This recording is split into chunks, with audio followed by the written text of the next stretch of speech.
Hello, this is Rick Baruta coming to you on a Saturday with a brief video titled, So, You Think You Know About Saturn?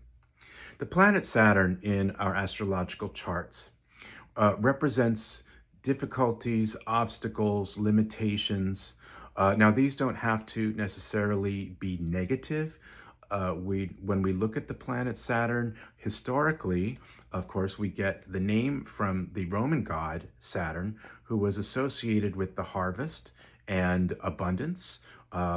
He was depicted with carrying a sickle, which would have been used out in the fields, and also as an old man with a white beard. So his festival, the Saturnalia festival, was celebrated at the time of the winter solstice. So um, the harvest was celebrated at the end of the year, and it also connects Saturn to the concept of time, and not just time as in limitations, but time as in cycles.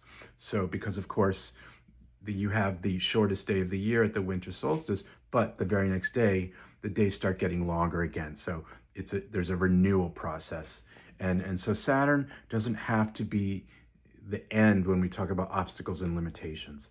For example, we associate Saturn astrologically with the element of lead.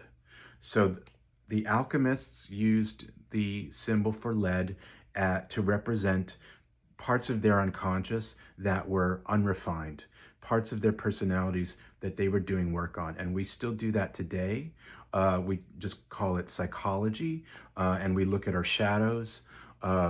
We look at our unconscious behaviors, and so that would be taking the lead and doing the work and in transmuting it into gold, if you will, symbolically. Psychologically, that would simply mean having a better relationship to those parts of ourselves through the work that we're doing, and that is Saturn work. So when we look at the placement of Saturn in our chart through the house, which would be where in our lives, and the sign, which would be, what would we need to do in specific terms to refine that part of ourselves, and how would we do that?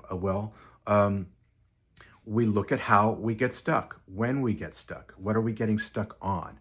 So that would be a Saturn moment. That would be a Saturn lesson.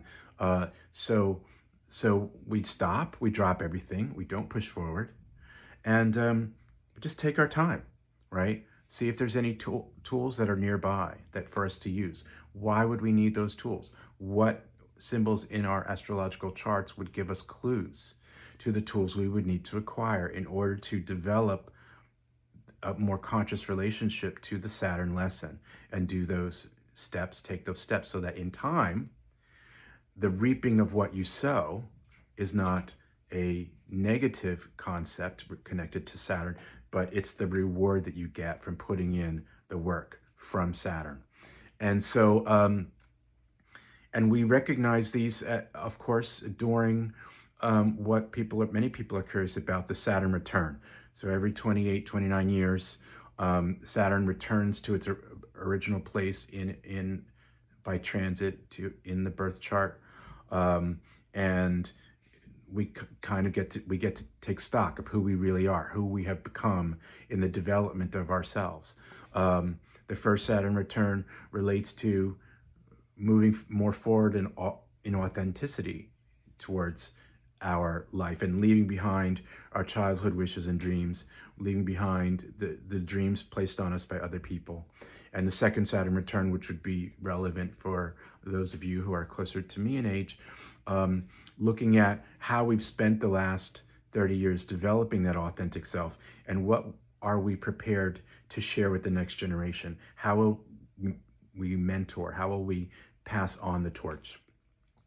And so those are just a few ideas about Saturn, and leave some comments on the video, what you think, ask questions, and of course, do reach out if you would like to have a reading. Thank you.